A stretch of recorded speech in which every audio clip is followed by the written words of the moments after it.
Gua mau jujur dulu ya. Dulu gua kira masalah gua itu kurang motivasi.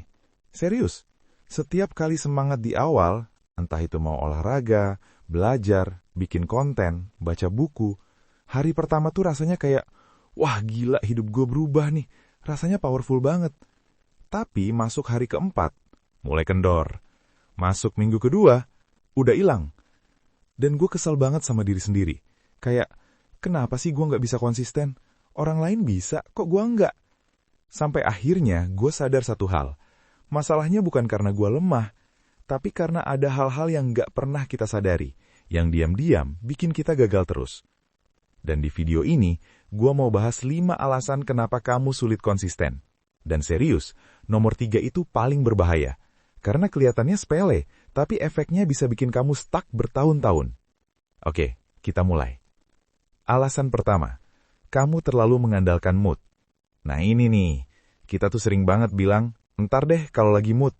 Padahal orang yang konsisten itu justru jalan walaupun gak mood. Gua dulu juga gitu.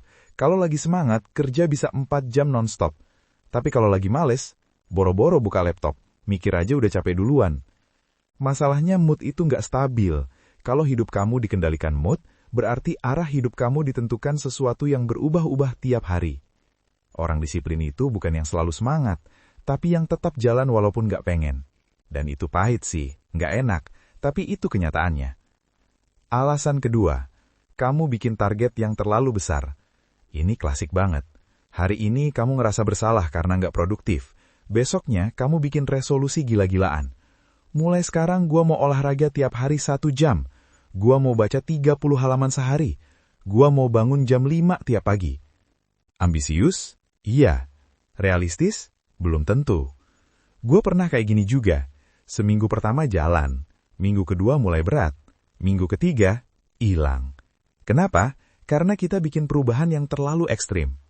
Konsisten itu bukan soal besar di awal, tapi soal kecil yang tahan lama. Lebih baik 10 menit tiap hari selama 1 tahun, daripada 2 jam sehari, tapi cuma bertahan 2 minggu.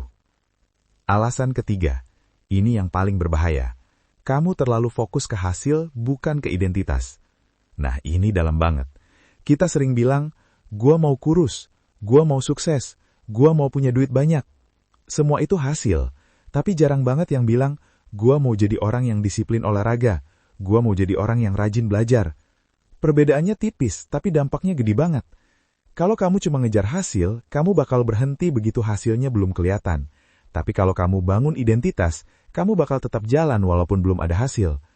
Gue pernah ngerasa capek bikin konten karena view-nya kecil. Rasanya kayak sia-sia.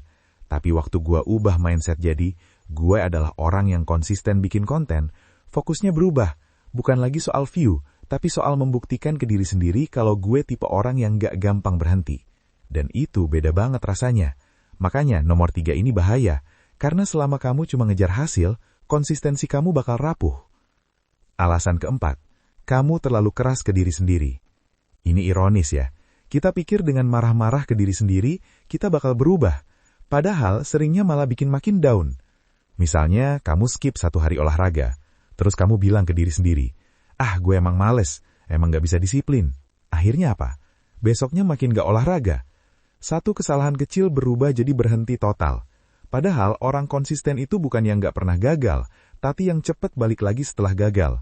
1 hari bolong itu wajar. Yang bahaya itu kalau 1 hari bolong kamu jadikan alasan buat berhenti selamanya.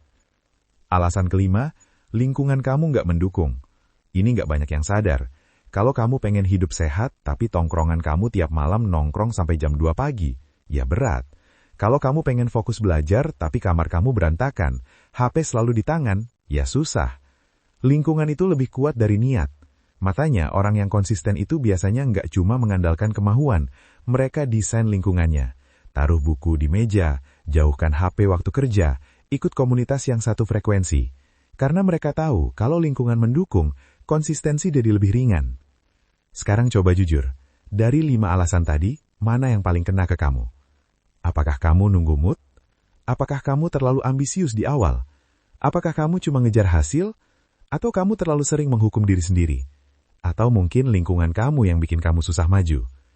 Gua nggak bilang setelah nonton ini hidup kamu langsung berubah. Enggak. Tapi kalau kamu mulai sadar satu aja dari 5 ini, itu udah langkah besar. Karena konsistensi bukan soal jadi sempurna, tapi soal jadi sedikit lebih baik dan tetap jalan. Pelan, tapi gak berhenti. Dan kalau ada satu hal yang bisa kamu pegang setelah video ini, mungkin ini. Jangan fokus jadi orang yang selalu semangat. Fokus jadi orang yang tetap jalan walaupun gak semangat. Karena disitulah konsistensi lahir, dan disitulah masa depan kamu dibentuk.